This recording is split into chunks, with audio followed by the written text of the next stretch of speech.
Guys, इस video में हम पढ़ने वाले हैं फीमेल रिप्रोडक्टिव सिस्टम के बारे में, अर्थात मादा प्रजनन तंत्र के बारे में। मादा प्रजनन तंत्र से आपके प्रतियोगी परीक्षाओं में जितने भी क्वेश्चन पूछे जाते हैं आज की क्लास में, वो सभी क्वेश्चन थ्योरी की सहायता से आपके क्लियर हो जाएंगे। चलिए आज की क्लास की शुरुआत करते हैं। सबसे पहले हेडिंग लगा लीजिए फीमेल रिप्रोडक्टिव सिस्टम। फीमेल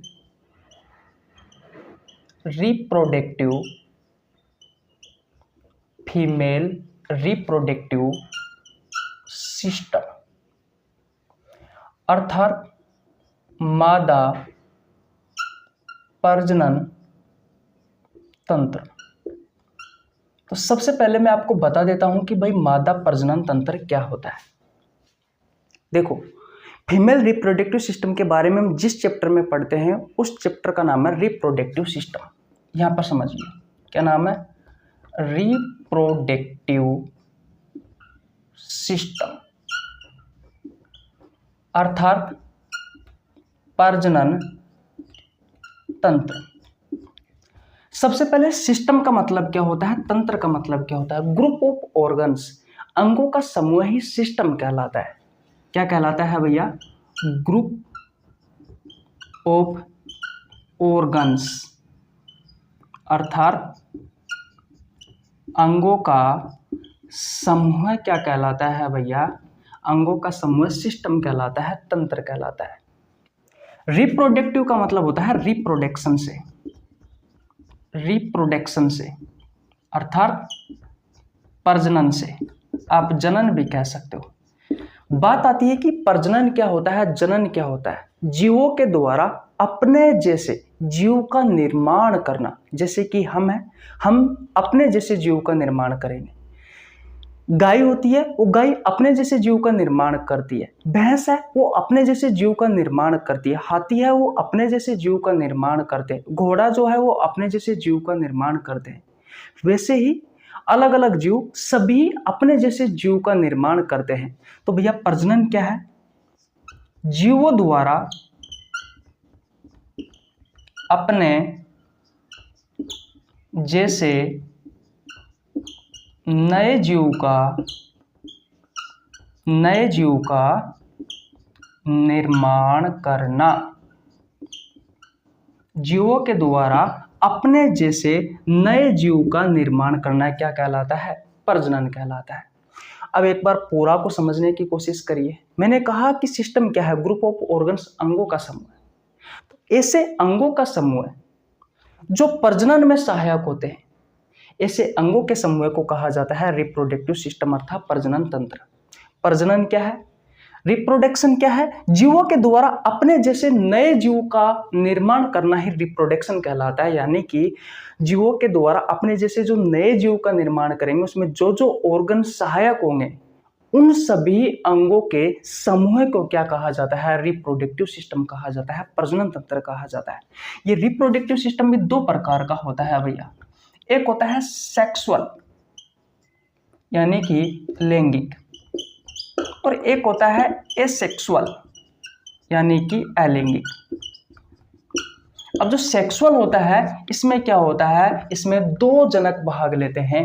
एक लेता है नर यानी कि मेल, और एक लेता है मादा यानी कि फीमेल। एक लेता है नर और एक लेता है फीमेल। किसमें, इस सेक्सुअल लैंगिक प्रजनन में, सेक्सुअल रिप्रोडक्शन में यानी कि लैंगिक प्रजनन में। जबकि ऐसा नहीं है, इस सेक्सुअल लैंगिक प्रजनन में सिर्फ एक ही जनक भाग लेता है, सिर्फ एक ही जनक भाग लेता है, और एक ही जनक से वो नए जीव का निर्माण कर लेता है। लेकिन सेक्सुअल रिप्रोडक्शन में ऐसा नहीं होता, इसमें मेल और फीमेल की आवश्यकता होती है। तो आज हम पढ़ने वाले हैं हम मादा प्रजनन तंत्र के बारे में, यानी कि फीमेल रिप्रोडक्टिव सिस्टम के बारे में, यानी कि ऐसे अंगों के समूह के बारे में पढ़ने वाले हैं जो महिलाओं में प्रजनन में सहायक होते हैं। प्रजनन का मतलब आप समझ रहे हो, जीवों द्वारा अपने जैसे नए जीव का निर्माण करना ही प्रजनन कहलाता है। यानी कि महिलाओं में हम ऐसे अंगों के बारे में पढ़ने वाले हैं जो नए जीव के निर्माण में सहायक होते हैं। ऐसे अंगों के समूह को क्या कहा जाता है, फीमेल रिप्रोडक्टिव सिस्टम यानी कि मादा प्रजनन तंत्र कहा जाता है। अब आपको बहुत अच्छे से समझ में आ गया होगा कि भैया मादा प्रजनन तंत्र क्या है, फीमेल रिप्रोडक्टिव सिस्टम क्या है। इतनी बात क्लियर है? किसी को कोई प्रॉब्लम बिल्कुल नहीं होनी चाहिए। ये 5 मिनट का सिर्फ इंट्रोडक्शन था, टेंशन मत लीजिए। आपको एक छोटी से छोटी चीज़ से लेकर के बहुत बड़ी चीज़ तक लेके जाने वाला हूँ। बिल्कुल लो लेवल से पढ़ाने वाला हूँ, बिल्कुल हाई लेवल तक। तो इसको मैं मिटा दूँ, स्क्रीनशॉट ले लीजिए। ठीक है भैया। अब देखिए, सबसे पहले इसकी लोकेशन समझते हैं कि भैया एक्चुअली में ये फीमेल रिप्रोडक्टिव सिस्टम होता कहाँ है। भाई ये फीमेल रिप्रोडक्टिव सिस्टम हमारे शरीर में होता कहाँ है? देखिए, ये होता है भैया पेल्विक कैविटी में। इसकी लोकेशन क्या है? इसकी लोकेशन क्या है? तो भाई पेल्विक कैविटी है। पेल्विक कैविटी यानी कि श्रोणी भाग है। अब बात आती है कि भैया श्रोणी भाग होता कहाँ है? तो देखो, हमारे सीने में जो खाली जगह होती है उसे थोरेसिक कैविटी कहा जाता है। सीने से जस्ट नीचे चलोगे आप तो पेट वाला हिस्सा आ जाता है, उदर वाला हिस्सा आ जाता है। तो पेट में जो खाली जगह होती है उसे कहा जाता है एब्डोमिनल कैविटी। और पेट वाले हिस्से के जस्ट नीचे की तरफ आप चलोगे तो वहां पर आपको दिखाई देगा ये पेल्विक कैविटी यानी कि श्रोणी भाग, जिसमें मेल में तो मेल का रिप्रोडक्टिव सिस्टम होता है और फीमेल में फीमेल का रिप्रोडक्टिव सिस्टम होता है। अब फीमेल का जो रिप्रोडक्टिव सिस्टम होता है उसमें कौन कौन से अंग होते हैं, तो सबसे पहले मैं आपको उन अंगों का नाम लिखवा देता हूं। देखिए, सबसे पहले होता है भैया प्राथमिक अंग। प्राथमिक अंग, और प्राथमिक अंग क्या है? तो प्राथमिक अंग है भैया अंडाशय। अंडाशय यानी कि ओवरी। इस अंडाशय के बारे में हम आज की क्लास में डिटेल में पढ़ेंगे। मैं आपको इतना बता दूं कि जो अंडाशय होता है इसमें अंडे का निर्माण होता है। इसमें अंडे का निर्माण होता है और अंडा वह कोशिका है। ये अचल कोशिका होती है, ये गति नहीं करता है, लेकिन इसमें वह क्षमता पाई जाती है जो अपने जैसे नए जीव का निर्माण कर सकता है। ये अंडा आगे चलकर आपको बताएंगे कि किस तरीके से ये अंडा अपने जैसे नए जीव का निर्माण करेंगे। हाँ, लेकिन इसमें ये क्षमता पाई जाती है कि ये अपने जैसे नए जीव का निर्माण कर सकता है। इतनी बात क्लियर है? ये आपका प्राथमिक अंग हो गया। नंबर 2 पर पढ़ेंगे हम सहायक अंग। नंबर 2 पर हम पढ़ेंगे भैया सहायक अंग। देखिए, सहायक अंग में कौन कौन से पढ़ेंगे? एक पढ़ेंगे हम फैलोपियन ट्यूब। फैलोपियन ट्यूब से डिंब वाहिनी, डिंब वाहिनी या फिर अंड वाहिनी कहते हैं भैया। इसी फैलोपियन ट्यूब में फर्टिलाइजेशन यानी कि निषेचन की प्रक्रिया पूर्ण होती है। फर्टिलाइजेशन की प्रक्रिया क्या होती है आपको डिटेल में पढ़ाएंगे, पहले मैं इंट्रोडक्शन दे देता हूँ। फर्टिलाइजेशन की प्रक्रिया जिसमें अंडाणु यानी कि ये अंडा और शुक्राणु, इसे मेल गैमेट्स कहा जाता है शुक्राणु को, और अंडे को फीमेल गैमेट्स कहा जाता है यानी कि मादा युग्मक कहते हैं। तो ये अंडाणु और शुक्राणु आपस में संलयन होते हैं, जिसके तहत फर्टिलाइजेशन की प्रक्रिया होती है और उसके तहत युग्मनज जाइगोट का निर्माण होता है। युग्मनज जाइगोट जो होता है वो मानव जीवन की पहली कोशिका होती है। आपको सारी चीजें समझ में आ जाएगी। और वो जो जाइगोट होता है उसी से ही नए जीव का निर्माण होता है। किस तरीके से होता है सारी चीज आज हम आपको सिखाने वाले हैं। एक होता है फैलोपियन ट्यूब, दूसरा होता है यूट्रस यानी कि गर्भाशय। इस गर्भाशय में शिशु का विकास होता है पूरे 9 माह तक। तो इसके बारे में डिटेल में पढ़ेंगे। इसके अलावा एक होता है सर्विक्स, गर्भाशय ग्रीविया। ये जो गर्भाशय ग्रीविया होती है ये प्रसव की क्रिया में सहायक होती है। इतनी बात क्लियर है? किसी को कोई प्रॉब्लम नहीं होनी चाहिए। नंबर 3 पर पढ़ेंगे भैया हम सहायक ग्रंथियां। एक मिनट, सॉरी।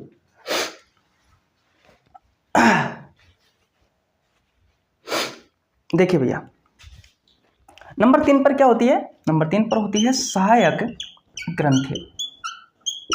सहायक ग्रंथियां, सहायक ग्रंथियां में हम मेमरी ग्लैंड, मेमरी ग्लैंड ये दूध बनाने वाली ग्रंथि होती है। जब प्रसव की क्रिया होने के पश्चात यानी कि बच्चे के जन्म होने के पश्चात बच्चों को दूध की आवश्यकता होती है, तो मेमरी ग्लैंड जो होती है वो दूध बनाने में सहायक होती है। एक होती है बार्थोलिन ग्रंथि। बार्थोलिन ग्लैंड, ये बार्थोलिन जो ग्लैंड होती है ये योनि मार्ग में होती है। इस सेक्सुअल इंटरकोर्स के तहत एक स्नेह का निर्माण करती है। इसके बारे में भी आपको बताएंगे। और नंबर 4 पर आता है भैया बाह्य जननेंद्रिया। बाह्य जनेंद्रिया में हम पढ़ते हैं वेजाइना के बारे में, यानी कि योनि के बारे में। योनि वह रास्ता होता है जिससे शुक्राणु फीमेल के जेनिटल एरिया में प्रवेश करता है, ठीक है। इसके अलावा जो वेजाइना होता है ये प्रसव की क्रिया में सहायक होता है और सेक्सुअल इंटरकोर्स यानी कि संभोग की क्रिया में भी सहायक होता है। तो हमें फीमेल रिप्रोडक्टिव सिस्टम में इन सभी के बारे में डिटेल में पढ़ना है। बोलो, प्राथमिक अंग अंडाशय होता है भैया, जो अंडे का निर्माण करता है। सहायक अंग में हम फैलोपियन ट्यूब, डिंबवाहिनी नलिका या अंडवाहिनी नलिका, जिसमें फर्टिलाइजेशन की प्रोसेस होती है। यूट्रस गर्भाशय, जिसमें शिशु का विकास होता है। सर्विक्स, जो प्रसव की क्रिया में सहायक होता है। कुछ सहायक ग्रंथियां है, जैसे कि मेमरी ग्लैंड, जो दूध बनाने वाली ग्रंथि है। बार्थोलिन, जो सेक्सुअल इंटरकोर्स के तहत ये योनि मार्ग में होती है, वेजाइना के मार्ग में होती है, जो एक स्नेहक का निर्माण करती है। और लास्ट एंड फाइनल बाह्य जनेंद्रिया वेजाइना योनि होती है भैया, जो प्रसव की क्रिया में भी सहायक होती है और सेक्सुअल इंटरकोर्स में भी सहायक होती है। इतनी बात क्लियर है? किसी को कोई प्रॉब्लम बिल्कुल नहीं होनी चाहिए। अब हम फीमेल रिप्रोडक्टिव सिस्टम का डायग्राम बनाते हैं। बोलो भैया, पहले तो मुझे आप ये बताओ कि आपको कुछ समझ में आ रहा है या नहीं आ रहा।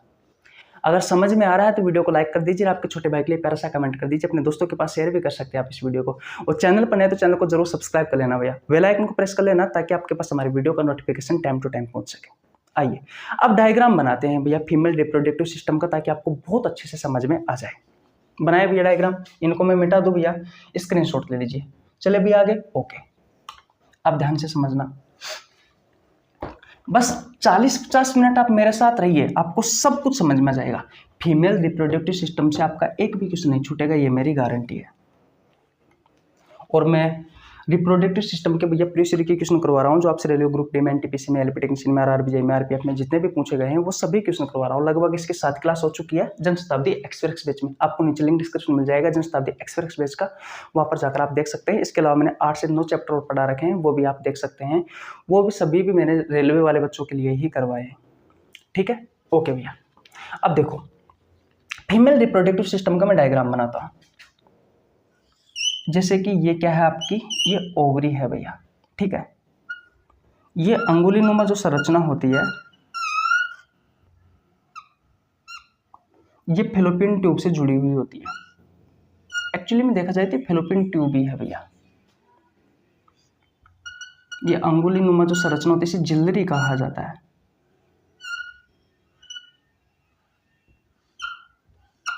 ठीक है।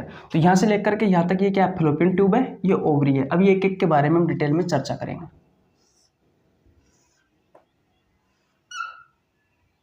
ये गर्भाशय ग्रीव्य है और ये वेजाइना है। देखो ये तो रही आपकी ओवरी, यानी कि अंडाशय। इन सब के बारे में डिटेल में चर्चा करने वाले हैं। यहां से लेकर के यहां तक ये वाली जो संरचना आपको दिखाई दे रही है, ये है भैया फैलोपियन ट्यूब। फैलोपियन ट्यूब, इसमें फर्टिलाइजेशन की प्रोसेस होती है। अंडाणु और शुक्राणु आपस में जुड़ते हैं और युग्मज में जाइगोट का निर्माण करते हैं। और ये वाली जो संरचना आपको दिखाई दे रही है, ये वाली, ये होता है भैया यूट्रस। ये क्या होता है, ये यूट्रस होता है, ये गर्भाशय होता है। यूट्रस, ये गर्भाशय होता है, ठीक है। ये जो संरचना आपको दिखाई दे रही है, ये गर्भाशय ग्रीव्य है। ये गर्भाशय ग्रीव्य यानी कि सर्विक्स है, ठीक है। और ये वाला जो संरचना आपको दिखाई दे रही है, ये वेजाइना है, यानी कि योनि। इन सभी चीजों के बारे में आपको डिटेल में पढ़ना है भैया। इन सभी चीजों के बारे में आपको डिटेल में पढ़ना है। ये फिलामेंट की सहायता से ये अंडाशय गर्भाशय से जुड़ा हुआ होता है, इस बात को ध्यान रखना है आपको। ये फिलामेंट है, ये फिलामेंट है, हवा में लटका हुआ नहीं रहता, तंतु। ये फीमेल का रिप्रोडक्टिव सिस्टम है। अभी आपको कुछ समझ में नहीं आ रहा होगा, कोई दिक्कत नहीं है, बस आप मेरे साथ जुड़े रहिए। एक एक चीज को हम खोल करके पढ़ने वाले हैं भाई, एक एक चीज को हम खोल करके पढ़ने वाले हैं। सबसे पहले बात करते हैं भैया ओवरी की, इस अंडाशय की। आइए, तो नंबर 1 पर आप हेडिंग क्या लगाओगे, प्राथमिक अंग में अंडाशय। अंडाशय यानी कि ओवरी। बोलो किसी को कोई प्रॉब्लम, बोलो किसी को कोई प्रॉब्लम भैया। नहीं होनी चाहिए। यहाँ तक की कहानी आपको समझ में आ गई भाई? यहाँ तक की कहानी आपको समझ में आई या नहीं आई? बोलो, यहाँ तक की कहानी समझ में आ गई? किसी को कोई प्रॉब्लम? बिल्कुल नहीं होनी चाहिए। अब ध्यान से समझना, अंडाशय के बारे में जानते हैं, ओवरी के बारे में जानते हैं। सबसे पहले ये एक जोड़ी होती है, ये एक जोड़ी होती है। जैसा कि आप देख सकते हो, एक अंडाशय ये रहा और एक अंडाशय ये रहा, एक ओवरी ये रही और एक ओवरी ये रही, दो हो गई। एक जोड़ी में दो ही संख्या होती है भैया। भाई एक जोड़ी का मतलब क्या है कि वो दो है, दो जोड़ी के लिए कहूं मैं तो उसका मतलब है कि वो चार है। तो ये एक जोड़ी है, यानी कि संख्या में कितनी हो जाएगी? दो हो जाएगी। एनसीईआरटी में लिखा हुआ है कि इसकी जो लंबाई होती है वो 2 से 4 सेंटीमीटर होती है भैया। इतनी कहानी लिखी हुई है।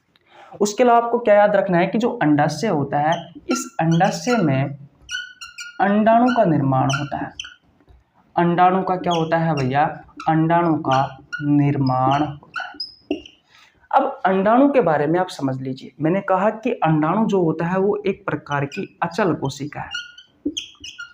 अचल कोशिका का मतलब क्या है कि वो चल नहीं सकता, ये गति नहीं कर सकता, इसमें गति नहीं होती है भैया, इसमें गति नहीं होती है। लेकिन इसमें वह क्षमता पाई जाती है जो भैया अपने जैसे नए जीव को उत्पन्न कर सकती है, अपने जैसे नए जीव का निर्माण कर सकती है। तो अगर अंडाणु के बारे में पूछा जाए आपसे, तो अंडाणु वह कोशिका है जिसमें वह क्षमता पाई जाती है जो अपने जैसे जीव का निर्माण कर सकती है। ये अचल कोशिका है, इसमें गति नहीं होती है भैया। लेकिन जो शुक्राणु होता है, शुक्राणु में भी वह क्षमता पाई जाती है जो अपने जैसे जीव का निर्माण कर सकती है, लेकिन वो गतिशील होती है, वो चल कोशिका है, उसमें गति होती है। लेकिन अंडाणु में गति नहीं होती है, इस बात का आपको ध्यान रखना है, ठीक है। इस अंडाणु को मादा युग्मक भी कहते हैं। अगर आपसे क्वेश्चन पूछे कि भैया मादा युग्मक किसे कहते हैं, तो अंडाणु को कहते हैं। नर युग्मक किसे कहते हैं, तो नर युग्मक शुक्राणु को कहते हैं, मादा युग्मक अंडाणु को कहते हैं। ये अंडाणु का निर्माण कहाँ हुआ है? इस अंडाशय में हुआ है, इस अंडाशय में हुआ है। और अंडाशय में भी कहाँ होता है? तो भैया पूटक में होता है। कहाँ होता है? पूटक में होता है। इतनी बात क्लियर है? अब देखो पूटक क्या होता है तो मैं आपको बता देता हूँ। पूटक एक संरचना होती है जिसमें अंडाणु का निर्माण होता है, आप ये भी कह सकते हो। देखो अंडाशय की संरचना बना करके देखते हैं, समझने की कोशिश करते हैं। मान लीजिए ये क्या है? ये आपका एक अंडाशय। इस अंडाशय के अंदर आपको जो कुछ दिखाई दे रहा है उस सारी संरचना को क्या कहा जाता है? अंदर वाली जो संरचना है, इस अंदर वाली संरचना को स्ट्रोमा कहते हैं। क्या कहते हैं भैया? स्ट्रोमा कहते हैं। अंडाशय के अंदर आपको जो कुछ दिखाई दे रहा है उसे स्ट्रोमा कहते हैं।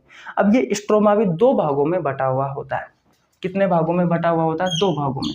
एक भाग होता है इसका मेडुला और एक भाग होता है इसका कोर्टेक्स। मेडुला वाले भाग में क्या होती है? मेडुला वाले भाग में ब्लड वेसल्स होती है भैया। क्या होती है? ब्लड वेसल्स, रुधिर वाहिकाएं होती है, जैसे कि धमनी शिरा। तो मान लीजिए ये ब्लड वेसल्स वाला भाग है, तो इस भाग को हम क्या कहेंगे? इस भाग को हमने मेडुला कह दिया समझने के तौर पर। कोर्टेक्स वाले भाग में पूटक होते हैं। इन पूटक का निर्माण महिलाओं में, लड़कियों में भैया जन्म जब वो माँ के पेट में रहती है, जब वो गर्भ में रहती है, तब से ही होना स्टार्ट हो जाता है। इस बात के बारे में आपको ध्यान रखना है। तो ये पूटक हो गए भैया, ये क्या हो गए? ये पूटक हो गए। ये क्या है? ये पूटक है। और पूटक वाले भाग को क्या कहेंगे हम? कोर्टेक्स, ठीक है। इस पूटक में किसका निर्माण होता है? इस पूटक में अंडाणु का निर्माण होता है। इस बात का आपको ध्यान रखना है। इतनी कहानी समझ में आ गई आपको? यहाँ तक कोई प्रॉब्लम बिल्कुल नहीं होनी चाहिए। इसके अलावा आपको और क्या याद रखना है कि अंडाशय जो होता है, इसके चारों ओर इसको सुरक्षा प्रदान करने के लिए एक झिल्ली का आवरण होता है। और इस झिल्ली के आवरण को क्या कहा जाता है? इस झिल्ली के आवरण को कहा जाता है ओवेरियन स्ट्रोमा। क्या कहा जाता है? ये एनडीए की एग्जाम में पूछा गया क्वेश्चन है भैया। ये एनडीए की एग्जाम में पूछा गया क्वेश्चन है कि अंडाशय के चारों ओर अंडाशय को सुरक्षा प्रदान करने वाले जो झिल्ली होती है उसे क्या कहा जाता है? तो उसे कहा जाता है ओवेरियन स्ट्रोमा। उसे क्या कहा जाता है? उसे ओवेरियन स्ट्रोमा कहा जाता है। बोलो, अपरिपक्व जो अंडे होते हैं उन्हें ग्राफियन फॉलिकल कहते हैं। या आप लिखना चाहो तो लिख लीजिए, नहीं तो कोई दिक्कत वाली बात नहीं है। बोलो, इतनी कहानी समझ में आ गई? इतनी कहानी समझ में आ गई। अंडाशय जो होता है वो एक प्रकार की ग्रंथि है, इस बारे में आपको पता होना जरूरी है। और ये जो अंडाशय होता है इससे दो हार्मोन स्रावित होते हैं। कितने हार्मोन स्रावित होते हैं? दो हार्मोन स्रावित होते हैं। एक हार्मोन होता है भैया एस्ट्रोजन हार्मोन, एस्ट्रोजन हार्मोन। अब ये एस्ट्रोजन हार्मोन जो होता है ये फीमेल के रिप्रोडक्टिव जो ऑर्गन होते हैं उनकी ग्रोथ में सहायक होता है, द्वितीयक जो लैंगिक लक्षण है उसमें सहायक होता है। इतनी बात क्लियर है। और दूसरा जो हार्मोन होता है भैया वो होता है भैया progesterone hormone, progesterone hormone, progesterone hormone. ये प्रेगनेंसी में सहायक होता है, नाम से स्पष्ट हो रहा है progesterone hormone pregnancy, progesterone hormone pregnancy. तो प्रोजेस्टेरोन हार्मोन प्रेगनेंसी में सहायक होता है। एस्ट्रोजन हार्मोन जो होता है वो फीमेल के जो रिप्रोडक्टिव ऑर्गन्स होते हैं उनकी ग्रोथ करवाता है भैया। इस एस्ट्रोजन हार्मोन को फीमेल हार्मोन भी कहा जाता है। ये क्वेश्चन आपसे आपकी प्रतियोगी परीक्षाओं में क्वेश्चन पूछा जाता है कि भाई फीमेल हार्मोन किसे कहा जाता है, तो भाई फीमेल हार्मोन किसे कहा जाता है, मादा हार्मोन किसे कहा जाता है, तो मादा हार्मोन कहा जाता है भैया एस्ट्रोजन हार्मोन को। और ये एस्ट्रोजन हार्मोन क्या करता है, फीमेल के जो रिप्रोडक्टिव ऑर्गन है, जो रिप्रोडक्टिव ऑर्गन है, इन रिप्रोडक्टिव ऑर्गन्स की ग्रोथ करवाता है। इनकी क्या करवाता है, इनकी ग्रोथ करवाता है, इनकी वृद्धि करवाता है। इतनी बात क्लियर है, किसी को कोई प्रॉब्लम बिल्कुल नहीं होनी चाहिए भैया, ठीक है।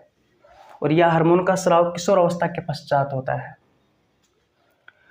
बोलो किसी को कोई प्रॉब्लम?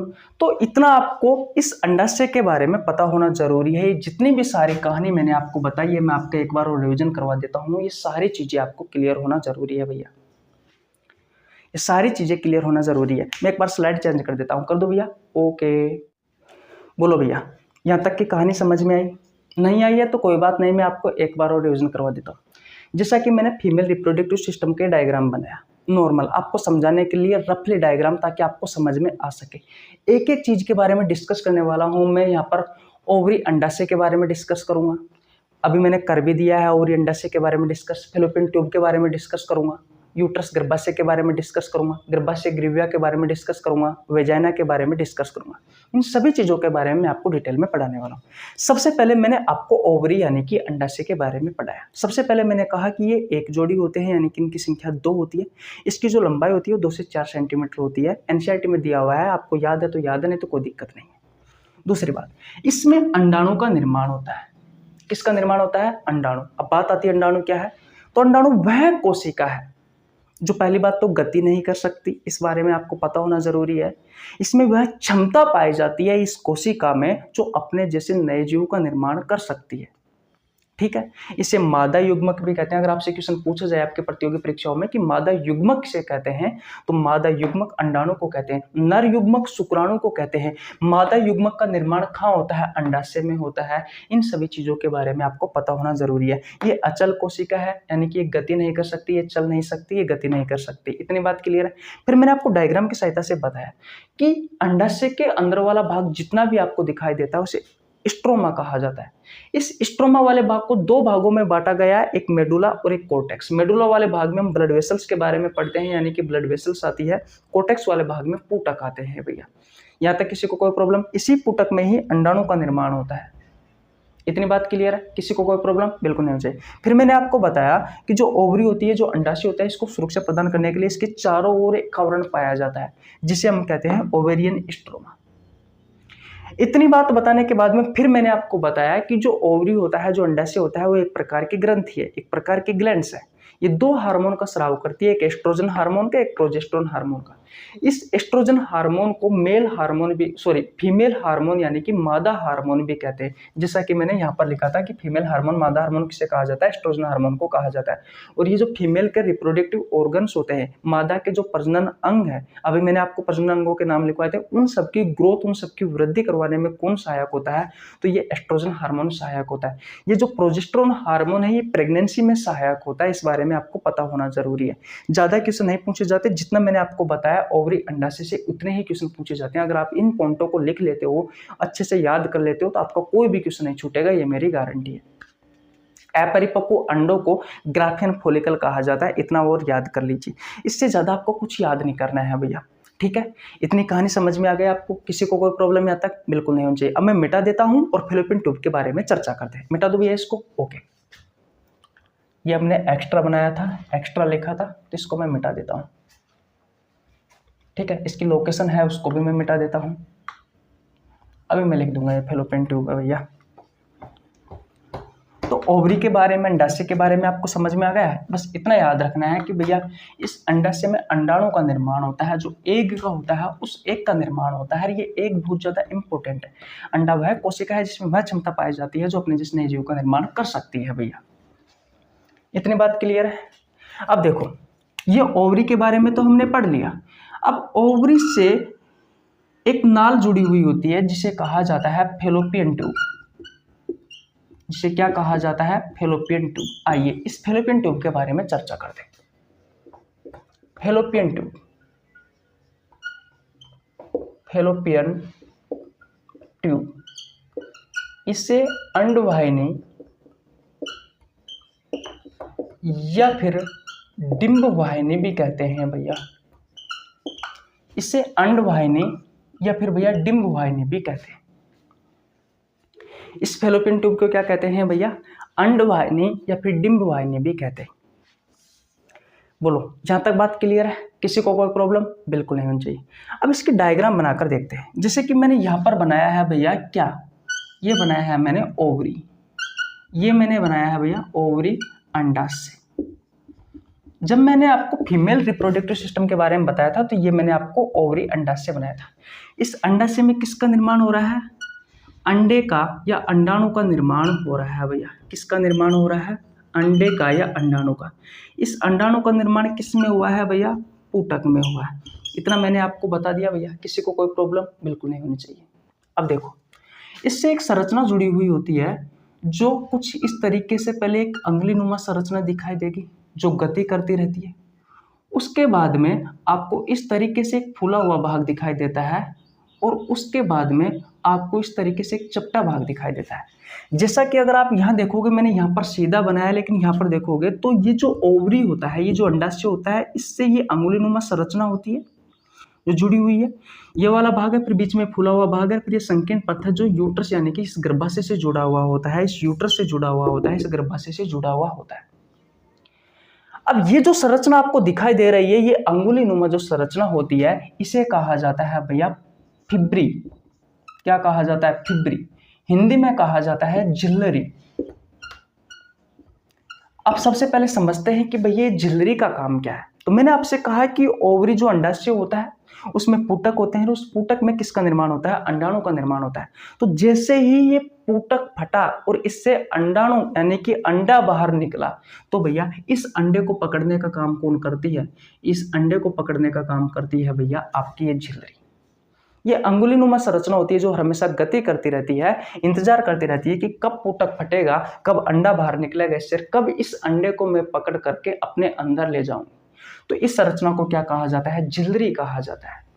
अब भैया ये झिल्लरी क्या करती है? इस अंडे को यहाँ पे इस जगह पर ले जाती है।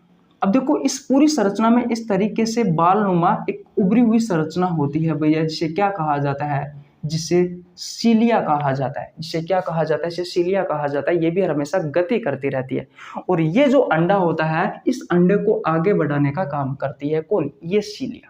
और ये वाला जिस जगह पर अभी अंडा है, इस भाग को क्या कहा जाता है? तो इस भाग को कहा जाता है भैया कीपक। क्या कहा जाता है? कीपक कहा जाता है। इनफेंडिबुलम कहा जाता है। इनफेंडिबुलम कहा जाता है भैया। ठीक है, इससे आगे जाएगा तो ये जो फूला हुआ भाग दिखाई देता है भैया, ये जो फूला हुआ भाग दिखाई देता है, ये फूला हुआ भाग होता है भैया एम्पूला। एम्पूला, इसे तुम्बिका कहा जाता है भैया। ठीक है, अब इस कीपक वाले भाग से ये जो अंडा है ये एम्पूला में आ गया, तुम्बिका में आ गया। ऐसा कहा जाता है कि ये जो एम्पूला होता है इसमें फर्टिलाइजेशन की प्रोसेस होती है। इसमें फर्टिलाइजेशन की प्रोसेस होती है भैया, इसमें निषेचन की क्रिया होती है। अब हमारे दिमाग में क्वेश्चन आता है कि भैया निषेचन क्या है? तो नर युग्मक व मादा युग्मक का आपस में संलयन होना ही फर्टिलाइजेशन कहलाता है। मैं यहाँ पे लिख देता हूं कि नर युग्मक वह मादा युग्मक का आपस में संलयन यानी कि जुड़ना क्या कहलाता है? संलयन होना या फिर जुड़ना क्या कहलाता है? फर्टिलाइजेशन कहलाता है, निषेचन कहलाता है। अब मैं आपसे पूछता हूँ नर युग्मक क्या है? भाई नर युग्मक क्या है? तो अभी अभी मैंने आपको बताया था कि नर युग्मक जो होता है वो होता है शुक्राणु। और मादा युग्मक क्या है? तो मादा युग्मक के बारे में अभी अभी मैंने आपको बताया, मादा युग्मक होता है अंडाणु। तो जब शुक्राणु और अंडाणु आपस में जुड़ेंगे तो फर्टिलाइजेशन की प्रोसेस होगी। किसकी प्रोसेस होगी? फर्टिलाइजेशन की प्रोसेस होगी, निषेचन की प्रक्रिया होगी, जिसके तहत किसका निर्माण होगा? जब अंडाणु और शुक्राणु आपस में जुड़ेंगे तो जाइगोट बनेगा भैया, युग्मनज बनेगा भैया। और युग्मनज जो है ये मानव जीवन की पहली कोशिका है। ये एक कोशिकीय संरचना और होती है, ये यूनिसेलुलर होता है भैया, ये एक कोशिकीय संरचना है, ये एक कोशिकीय संरचना है।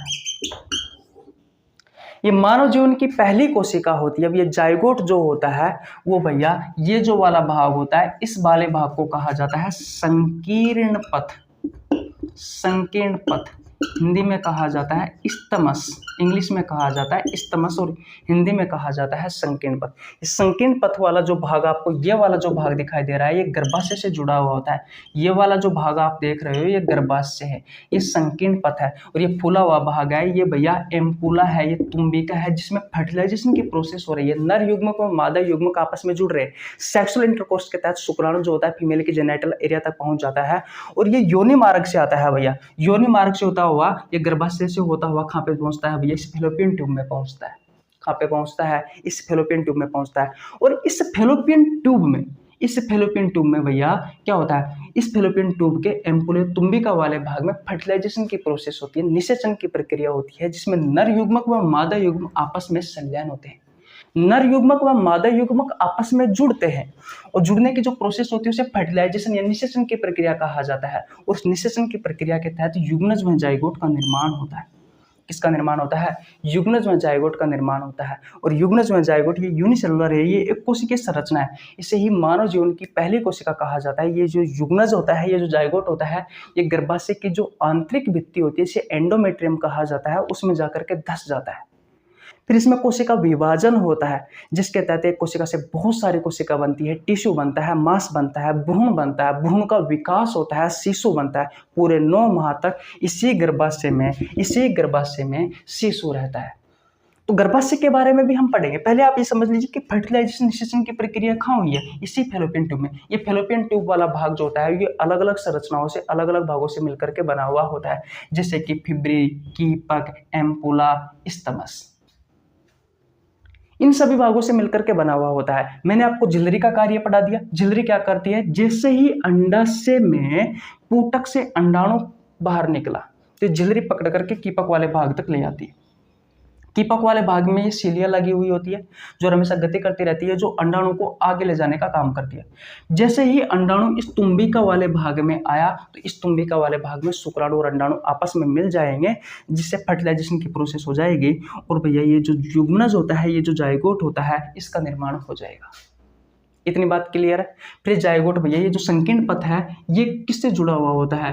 ये यूट्रस से, ये गर्भाशय से जुड़ा हुआ होता है, ये यूट्रस से जुड़ा हुआ भाग होता है। फिर ये युग्मनज गर्भाशय की आंतरिक दीवार में जाकर के धस जाता है।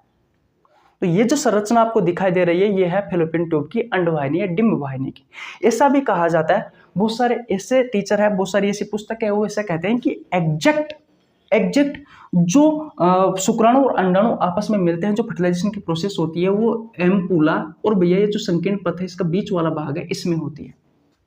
तो अगर ऑप्शन में बीच वाला भाग आए तो ये करके आ जाना, तुम्बिका एम्पुला के बारे में पूछे तो ये करके आ जाना। आपसे एक क्वेश्चन और पूछता है भैया एग्जामिनर क्वेश्चन पूछता है कि जो अंडा होता है, ध्यान से समझना। आपसे एग्जामिनर क्या क्वेश्चन पूछता है, रेलवे में बहुत बार पूछा गया क्वेश्चन है कि जो अंडा होता है, ये अंडा भैया अंडाशय से गर्भाशय तक किसके सहायता से पहुंचता है? ये जो अंडा होता है ये अंडाशय से गर्भाशय तक किसकी सहायता से पहुंचता है? तो भैया इसी फैलोपियन ट्यूब की सहायता से पहुंचता है। आप देख सकते हो कि इस अंडाशय में अंडाणु का निर्माण हुआ, ये फैलोपियन ट्यूब लगी हुई थी, इस फैलोपियन ट्यूब से होता हुआ ये गर्भाशय तक पहुंचता है। भैया अभी हम गर्भाशय में आपको पढ़ाएंगे कि किस तरीके से पहुंचता है। बोलो, तो फैलोपियन ट्यूब वाली कहानी आपको समझ में आई या नहीं है? सबसे पहले मुझे ये बता दीजिए भैया। बोलो, फैलोपियन ट्यूब वाली कहानी आपको समझ में आई या नहीं आई? फैलोपियन ट्यूब से अगर कोई क्वेश्चन पूछे तो बता देना। अगर आपसे क्वेश्चन पूछे, सबसे ज्यादा जो क्वेश्चन पूछा जाता है वो यही पूछा जाता है कि भैया फर्टिलाइजेशन की प्रोसेस, निषेचन की प्रक्रिया कहाँ संपन्न होती है? फैलोपियन ट्यूब में, अंडवाहिनी में, डिंब वाहिनी में होती है। डिंब वाहिनी के किस भाग में होती है? तो एम्पुला तुम्बिका वाले भाग में होती है। अगर तुम्बिका ऑप्शन में ना हो तो ये जरूर होगा, एम्पुला और आपका जो स्तमस होता है इन दोनों के बीच वाले भाग में होती है। दो क्वेश्चन आपके यहाँ से क्लियर हो जाने चाहिए, बिल्कुल भी आपको कोई प्रॉब्लम नहीं होनी चाहिए। अंडा जो होता है वो अंडाशय से गर्भाशय तक किसकी सहायता से पहुंचता है? फैलोपियन ट्यूब की सहायता से पहुंचता है। और जो फर्टिलाइजेशन की प्रोसेस है, निषेचन की प्रोसेस है, ये कहाँ संपन्न होती है? फैलोपियन ट्यूब में होती है। दोनों क्वेश्चन आपके बिल्कुल क्लियर हो जाने चाहिए। जलरी के बारे में मैंने आपको समझा दिया, एम्पुला के बारे में आपको समझा दिया, और इन्फेंडिबुलम के बारे में मैंने आपको समझा दिया, स्तमस के बारे में आपको समझा दिया। स्तमस वह वाला भाग है जिससे यूट्रस जुड़ा हुआ होता है। अब ये जो युग्मनज होता है ये इस संकीर्ण पथ से होता हुआ कहाँ जाएगा? भैया अब यूट्रस में जाएगा। अब हम यूट्रस के बारे में पढ़ेंगे। बोलो, किसी को कोई प्रॉब्लम यहाँ तक? बिल्कुल नहीं होनी चाहिए। किसी को कोई प्रॉब्लम बिल्कुल नहीं होनी चाहिए। मैं मिटा देता हूं, अब तक की कहानी आपको बहुत अच्छे से समझ में आ गई होगी। मिटा दो भैया, ओके। स्क्रीनशॉट ले लीजिए भैया, ले लिया आपने स्क्रीनशॉट? ओके। आइए अब यूट्रस के बारे में पढ़ते हैं। अब किसके बारे में पढ़ते हैं? अब यूट्रस के बारे में पढ़ते हैं। अब यूट्रस के बारे में पढ़ते हैं। अब किसके बारे में पढ़ेंगे? गर्भाशय के बारे में। तब तक भैया आप वीडियो को लाइक कर दीजिए। भैया वीडियो को लाइक कर दो यार, और कमेंट तो जरूर करना है। और भाई चैनल पर नए हैं तो चैनल को जरूर सब्सक्राइब कर लेना। सब कुछ फ्री ऑफ कॉस्ट आपको इस यूट्यूब चैनल पर बायोलॉजी पढ़ाई जाती है, बिल्कुल फ्री में। मैंने बायोलॉजी के बहुत सारे चैप्टर करवा रखे हैं, बहुत सारे चैप्टर का एमसीक्यू क्वेश्चन करवा रखे हैं। नहीं देखे हैं तो जाकर देख लीजिए, प्लेलिस्ट में जाइए, सब वीडियो मिलेगी आपको। जो भी चैप्टर पढ़ना है भैया वो चैप्टर मिल जाएगा आपको। अगर मैंने नहीं पढ़ा रखा है तो आप कमेंट करके बता दीजिए, मैं भैया वो चैप्टर स्टार्ट कर दूंगा। लेकिन बायोलॉजी ओनली फॉर किस चैनल पर पढ़नी है? आपको इसी चैनल पर पढ़नी है, बहुत अच्छे कंटेंट के साथ। आपका एक भी क्वेश्चन नहीं छूटेगा, ये मेरी गारंटी है। इतनी कहानी समझ में आ गई? ओके। अब बात करते हैं भैया यूट्रस की। किसकी? यूट्रस की, यानी कि गर्भाशय की। सबसे पहले आपको क्या याद रखना है कि जो गर्भाशय होता है इसका जो आकार होता है, इसकी जो शेप होती है वो उल्टी नाशपाती के समान होती है। उल्टी नाशपाती खाई आपने? तो उल्टी नाशपाती के समान इस गर्भाशय का आकार होता है। इतनी बात क्लियर है? इसकी 3 परत होती है भैया। कितनी परत होती है? 3 परत होती है। सबसे जो बाहरी परत है उसे कहा जाता है पेरीमेट्रियम। पेरीमेट्रियम। जो बीच वाली परत है उसे कहा जाता है मायोमेट्रियम। उसे क्या कहा जाता है? उसे कहा जाता है भैया मायोमेट्रियम। और सबसे अंदर वाली जो परत है उसे कहा जाता है एंडोमेट्रियम। अब ये एंडोमेट्रियम इंपॉर्टेंट है। सबसे पहले जो मेंस्ट्रुअल साइकिल होता है, जो मासिक धर्म चक्र होता है, जो माहवारी होती है, जो आर्तव चक्र होता है, उस आर्तव चक्कर में आप सभी को पता है मेंस्ट्रुअल साइकिल के समय, पीरियड्स के समय लगातार 3 से लेकर के 5 दिन तक लगातार महिलाओं में ब्लीडिंग होती रहती है किशोरावस्था के पश्चात। तो ब्लीडिंग में ये जो गर्भाशय की आंतरिक दीवार है एंडोमेट्रियम, ये टूटकर भैया लगातार 3 से 5 दिन तक लगातार बाहर आती रहती है। मैंने आपको मेंस्ट्रुअल साइकिल वाले चैप्टर में जरूर पढ़ाया था।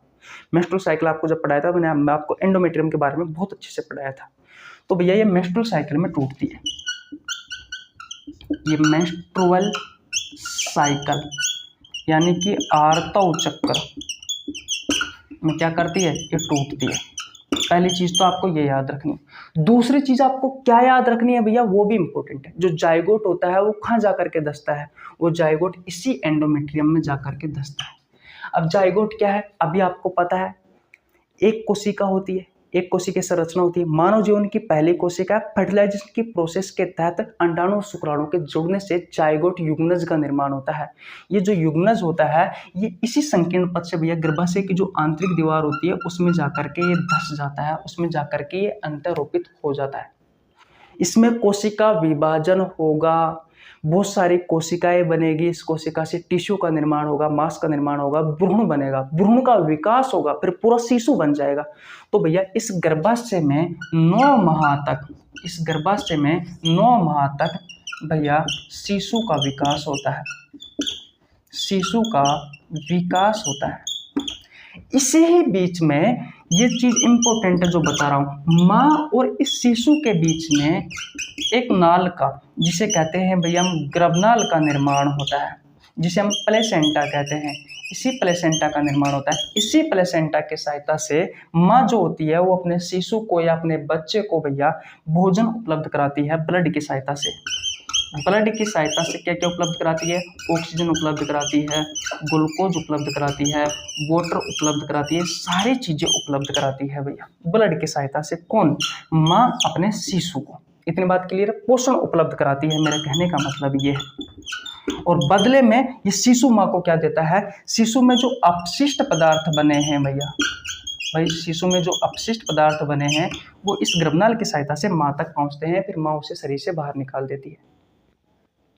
इतनी बात क्लियर है? बोलो किसी को कोई प्रॉब्लम? माँ और शिशु के बीच में जब गर्भ में होता है, जब गर्भाशय में होता है, शिशु का विकास हो रहा होता है, उस बीच में माँ और शिशु के बीच में एक गर्भनाल यानी कि प्लेसेंटा का निर्माण होता है। इस प्लेसेंटा की सहायता से माँ अपने बच्चों को भोजन उपलब्ध कराती है ब्लड की सहायता से, जैसे कि ग्लूकोज, ऑक्सीजन, वाटर, ये सभी चीज। और जो शिशु होता है, जो बच्चा होता है, जो गर्भ में पल रहा होता है, वो अपशिष्ट पदार्थों को भैया इस गर्भनाल की सहायता से माँ तक पहुंचाता है, फिर माँ उसे शरीर से बाहर निकाल देती है। इतनी बात क्लियर है? किसी को कोई प्रॉब्लम? प्रसव की क्रिया के पश्चात यानी कि जब बच्चे का जन्म होता है उसके बाद में भैया ये जो गर्भनाल होती है, ये जो प्लेसेंटा होता है, इस प्लेसेंटा को कट कर दिया जाता है, इस प्लेसेंटा को कट कर दिया जाता है। इतनी बात क्लियर है? किसी को कोई प्रॉब्लम? तो आप इतनी चीज याद रख लीजिए भैया यूट्रस में। अगर आप इतनी चीजें याद रख लेते हैं तो कोई दिक्कत वाली बात नहीं है भैया। सारी कहानी समझ में आ गई? ओके।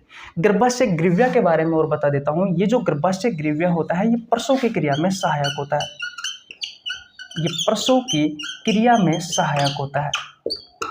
आपसे क्वेश्चन पूछे कि गर्भाशय ग्रीव्या का काम क्या है, तो ये भैया प्रसव की क्रिया में सहायक होता है। प्रसव की क्रिया में भैया जो गर्भ में उपस्थित जो शिशु है, जो बच्चा है, तो भैया इसी प्रसव की गर्भाशय के ग्रीवा से होकर योनि मार्ग से होता हुआ शरीर से बाहर निकलता है। तो ये भैया हेल्प करता है, भैया ये प्रसव की क्रिया में हेल्प करता है। कौन? गर्भाशय ग्रीवा। इतना याद रखना है। वजाना के बारे में आपको फुल डिटेल में पढ़ाऊंगा, लेकिन उससे पहले मैं आपको दो चीजों की और बता देता हूँ। सहायक ग्रंथियों के बारे में और बता देता हूँ। सहायक ग्रंथियों में एक हमने मेमरी ग्लैंड पढ़ी थी भैया, एक हमने मेमरी ग्लैंड पढ़ी थी। अब ये मेमरी ग्लैंड क्या करती है भैया? तो इसे हम दूध बनाने वाले ग्रंथि भी कहते हैं, दूध बनाने वाले ग्रंथि भी कहते हैं। ये दूध का निर्माण करती है भैया महिलाओं में। और ये कहाँ होती है? ये मेमरी ग्लैंड ये आपके सीने में होती है, या आपके चेस्ट में होती है, जो दूध बनाने में सहायक होती है। इस दूध को उपयोग कौन करता है? जो बच्चे का जन्म होता है प्रसव की प्रक्रिया के तहत। प्रसव, जब बच्चे का प्रसव कहने का मतलब जब शिशु का जन्म होता है उसके बाद में उसे माँ के दूध की आवश्यकता होती है, तो माँ के दूध के लिए मेमरी ग्लैंड होती है जो दूध बनाने में सहायक होती है। ये जो दूध बनेगा उसे जो छोटा बच्चा होगा वो सेवन करेगा। ओके। अब बार्थोलिन ग्लैंड और हो गई है, उसके बारे में और पढ़ाऊंगा। अब मैं आपको बाह्य जननेंद्रिया की संरचना पढ़ा देता हूँ, जिसमें वेजाइना के बारे में, मूत्रवार्ग के बारे में, सभी चीज़ों के बारे में पढ़ेंगे। तो ये सारी कहानी आपको समझ में आ गई? किसी को कोई प्रॉब्लम भैया यहाँ तक? बिल्कुल नहीं होनी चाहिए। अब मैं मिटा देता हूँ, मिटा दो भैया। ओके, देखिए भैया अब पढ़ेंगे हम बाह्य जननेंद्रिय संरचना के बारे में। तो हेडिंग क्या लगाओगे? बाह्य जननेंद्रिय संरचना। जो आपसे फीमेल रिप्रोडक्टिव सिस्टम में जो आपसे बाहर से दिखाई देने वाली जो संरचना है उसके बारे में बात करते हैं, वो होती है बाह्य जननेंद्रिय संरचना।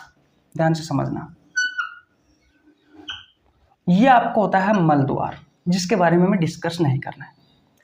अगर आप देखते हो तो मल द्वार के जस्ट ऊपर की तरफ इस जगह पर, यहां पर भैया एक वसा में उत्तकों से बनी हुई एक मोटी त्वचा होती है जिस पर हेयर होते हैं। इसे कहा जाता है जगन सेल। इसे क्या कहा जाता है? इसे जगन सेल कहा जाता है, मोन्स प्यूबिस कहा जाता है। इसे क्या कहा जाता है? जगन सेल कहा जाता है, मोन्स प्यूबिस कहा जाता है। ऊपर की तरफ मोटी वसम ऊतकों से बनी हुई एक संरचना, एक त्वचा होती है, उस त्वचा पर हेयर्स होते हैं और उस त्वचा को कहा जाता है जगन सेल मोन्स प्यूबिस। अभी आपको धीरे धीरे सब समझ में आ जाएगा। कपाटनुमा संरचना होती है भैया इस तरीके से, कपाटनुमा संरचना होती है भैया इस तरीके से, जिस पर क्या होते हैं, जिस पर हेयर्स होते हैं, जिस पर बाल होते हैं भैया। ये कपाटनुमा संरचना है, दरवाजानुमा संरचना है भैया। ये जो कपाटनुमा संरचना आपको दिखाई दे रही है जिस पर हेयर्स होते हैं, इसे कहा जाता है बृहदबंगोष्ठ। बृहदबंगोष्ठ कहा जाता है। इसे कहा जाता है लेबिया मेजोरा। इसे क्या कहा जाता है, इसे लेबिया मेजोरा कहा जाता है। ये वेजाइना और जो यूरेथ्रा होता है यानी कि योनि और जो मूत्रमार्ग होता है उसका सबसे बाहरी हिस्सा, सबसे बाहरी आवरण होता है। ये आपको जो दिखाई दे रहा है ये वाला। इस वसा में ये भी कहने का मतलब, ये जो आपको कहने का मतलब कपाटनुमा जो संरचना दिखाई दे रही है जिस पर हेयर्स होते हैं उसे कहा जाता है बृहदबंगोष्ठ लेबिया मेजोरा। इसके अंदर की तरफ एक मोटी त्वचा होती है लेकिन वो कोमल होती है, जिस पर हेयर्स नहीं होते हैं भैया। जिस पर क्या नहीं होते हैं, जिस पर हेयर्स नहीं होते हैं। ये भी एक कपाटनुमा संरचना होती है, इस पर हेयर्स नहीं होते हैं। और इस संरचना को क्या कहा जाता है, इस संरचना को कहा जाता है लघुभंगोष्ठ। क्या कहा जाता है, लघुभंगोष्ठ कहा जाता है। लेबिया माइनोरा कहते हैं भैया इसे। और इस लेबिया माइनोरा के जो नीचे की तरफ मल द्वार के जस्ट ऊपर की तरफ यहाँ पर होता है भैया वेजाइना। यहाँ पर क्या होता है, यहाँ पर वेजाइना होता है। ये वेजाइना प्रसव की क्रिया में सहायक होती है। इसके अलावा सेक्सुअल इंटरकोर्स यानी कि संभोग की क्रिया में भी सहायक होती है भैया वेजाइना। इस वेजाइना में एक झिल्ली नुमा संरचना होती है जिसे कहा जाता है हाइमन, जिसे हाइमन कहा जाता है। इसके बारे में अलग अलग तथ्य हैं। ऐसा भी कहा जाता है कि प्रथम संभोग के दौरान ये हाइमन टूट जाती है जिससे ब्लीडिंग होती है। इसके अलावा आजकल क्या होता है, खेल कूद से भी दौड़ लगाने से, रनिंग करने से, साइकिल चलाने से भी ये हाइमेन जो झिल्ली होती है ये टूट जाती है। तो लड़की के कैरेक्टर को पहले क्या है, इसी हाइमेन से उसका कैरेक्टर को बताया जाता था, लेकिन ऐसा नहीं है। ये जो हाइमेन होती है ये भैया खेल कूद से, दौड़ लगाने से, साइकिल चलाने से भी टूट जाती है। इस बारे में आपको पता होना जरूरी है। वेजाइना के अंदर एक ग्रंथि होती है जिसे बार्थोलिन ग्रंथि कहा जाता है, जिसे बार्थोलिन ग्लैंड कहा जाता है, जो सेक्सुअल इंटरकोर्स के तहत स्नेहक का निर्माण करती है भैया। सेक्सुअल इंटरकोर्स के तहत किसका निर्माण करती है, स्नेहक का निर्माण करती है। इतनी बात क्लियर है। इस वेजाइना के जस्ट ऊपर की तरफ एक छिद्र और होता है जिसे कहा जाता है मूत्र मार्ग, इसे यूरेथ्रा कहा जाता है। ये यूरेथ्रा से भैया यूरिन जो होता है वो शरीर से बाहर निकलता है। पुरुष में क्या होता है, एक ही मार्ग होता है जिससे स्पर्म भी बाहर निकलता है और यूरिन भी बाहर निकलता है, लेकिन महिलाओं में ऐसा नहीं होता है भैया। महिलाओं में जो मूत्र मार्ग होता है, जो यूरेथ्रा होता है, उससे यूरिन बाहर निकलता है। और जो योनि होती है ये प्रसव की क्रिया में भी सहायक होती है और सेक्सुअल इंटरकोर्स में भी सहायक होती है, संभोग की क्रिया में भी सहायक होती है। इन सब के ऊपर की तरफ एक इस जगह पर अंगुलीनुमा संरचना और पाई जाती है, जो भैया यानी कि बृहदबंगोष्ठ के जो ऊपरी सिरे जिस जगह पर आकर के मिलते हैं भैया, ये बालनुमा जो संरचना होती है जिस जगह पर आकर के मिलते हैं उस जगह पर ये अंगुलीनुमा संरचना पाई जाती है। जो अंगुलीनुमा संरचना पाई जाती है भैया इसे कहा जाता है भगसेप। भगसेप कहा जाता है, क्लाइटोरस कहा जाता है। बस इतना आपको यह याद रखना है भैया। ये होती है बाह्य जनेंद्रिय संरचना। अब ये आपका फीमेल रिप्रोडक्टिव सिस्टम पूर्ण रूप से कंप्लीट हो चुका है। मैंने आपका बिल्कुल भी नहीं छोड़ा है, जितनी चीजें हैं वो सभी चीजें मैंने आपको बताई है। अगर आपको वास्तविकता में लगा है कि हमारा फीमेल रिप्रोडक्टिव सिस्टम लगभग पूरा हो चुका है तो भैया बहुत अच्छी बात है। जब तो आप वीडियो को लाइक कर दीजिए, एक छोटा सा प्यारा सा कमेंट कर दीजिए और चैनल को भाई जरूर सब्सक्राइब कर लेना। अगर आपने ये रिप्रोडक्टिव सिस्टम वाला चैप्टर नहीं पढ़ा है तो भैया आपको नीचे लिंक डिस्क्रिप्शन में मिल जाएगा, जाकर के देख लेना। अगर इससे संबंधित रेलवे ग्रुप डी में, एनटीपीसी में, इलेक्ट्रिक टेक्नीशियन में, आरआरबी जेईई में, आरपीएफ में जितने भी क्वेश्चन पूछे गए हैं रिप्रोडक्टिव सिस्टम से संबंधित, अगर आपने वो क्वेश्चन नहीं पढ़े हैं तो आपको जनशताब्दी एक्सप्रेस बैच में जाइए, प्लेलिस्ट में देखिए, नीचे की तरफ 7 क्लास आपको मिलेगी फीमेल रिप्रोडक्टिव सिस्टम से संबंधित, जिसमें मैंने आपको RRB group D, NTPC, electric technician, RRB JEE, RPF में जितने भी क्वेश्चन पूछे गए हैं वो सभी क्वेश्चन करवाए हैं भैया। ठीक है, मेल रिप्रोडक्टिव सिस्टम नहीं पढ़ा है तो आपको नीचे लिंक डिस्क्रिप्शन में दे दूंगा, जाकर के पढ़ लेना। किसी को कोई प्रॉब्लम मेंस्ट्रुअल साइकिल के बारे में नहीं पढ़ा है तो उसका भी आपको नीचे लिंक डिस्क्रिप्शन में दे दूंगा, जाकर के देख लेना। और पूरा चैप्टर नहीं पढ़ा है तो पूरा चैप्टर दे दूंगा। यहाँ इतना मैं आपको बता दूँ, ये चैप्टर मैंने आज से लगभग कम से कम 1 साल पहले पढ़ाया था, तो इतना अनुभव नहीं था।